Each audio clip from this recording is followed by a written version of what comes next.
Hello, I'm Philip Rea. I'm the founder of Simple Hand Creative. I'm going to move the camera, let you see what it looks like.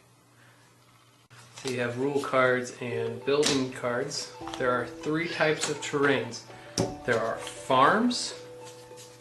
This is a brand new deck I just cut open. There are forests, indicated by the X. Farms have a sickle. And there are quarries, indicated by the pickaxe, which will soon be replaced by a hammer. So those three form the backbone of any wonderful civilization. The next stage is the settlements, which are villages, towns, and cities. These require terrains to be built, and I'll go over that in just a second. Next is fortification, or strongholds, which are forts, which are really small and require woods, keeps, which are slightly bigger and require stone, and castles, which require a whole lot of resources to build. On top of that, each card type has a destruction, which for castles it's siege, for towns it's pillages, and for terrains is raids. There's also a forge card, which allows you to steal from one player's hand.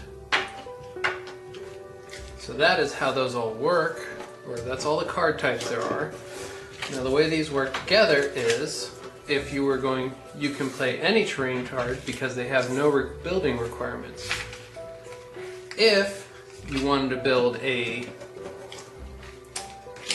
town, or not a town, a village, it requires one farm. If you wanted to build, off of that, if you wanted to build a fort, which is the smallest level of keep or stronghold, you need a forest. And in order to build them, you have to have, it has to be touching a forest, a village, and a farm. That's what that's how you meet a requirement, is that it's touching along one side. At this point, you would claim this with a token, and you would, at the end of the game, if it was still standing, you would, and had all of its requirements met, you would get 2 points for the village, 1 point for each of the terrain cards, so you'd have a score of 4. Now, if you wanted to build a keep, you need to build either 2 villages. Well, let's just do it like that. So you have a town, which means you need 2 farms and either a forest or a quarry. Now, a keep can be built with, needs 2 forests, or 2 farms, a town, or 2 villages, and a quarry. Now, then you claim the fortress, or the keep with a token, and at the end of the game, if this was still standing, you'd get 2 points for that, and then a point for each of these, so you'd have 5 points on it as standing. Now for the largest size, let's just slide some of this out the way. A city is the largest settlement you can build, which requires that you have 2 farms, a forest, and a quarry touching it. To build a castle, you need a city or 2 towns, a quarry, 2 farms, and a forest touching it. Now you'd claim that, and then at the end of the game it'd be 2, 4, 6. Now the reason to build bigger than a fort or a keep is because at the end of the game this multiplies by 1 for the fort, by 2 for the keep, and by 4 for the castle. So where this is using a lot of resources, it also gives you a lot of points.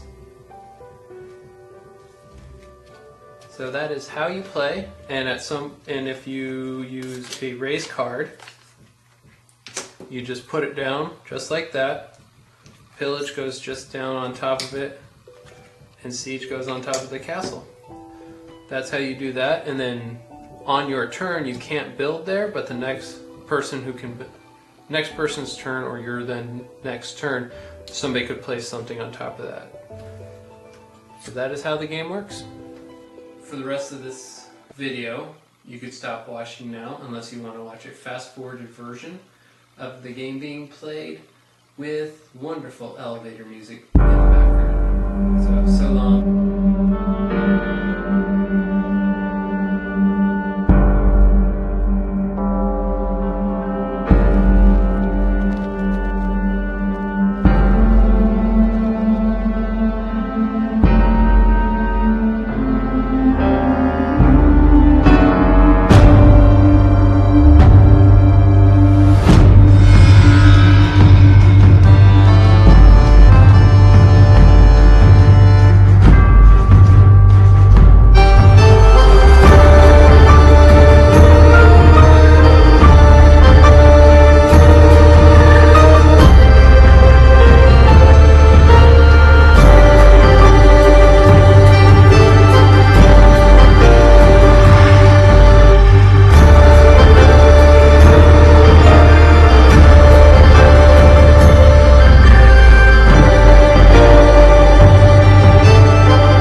Please, back, support, like, share, spread this everywhere.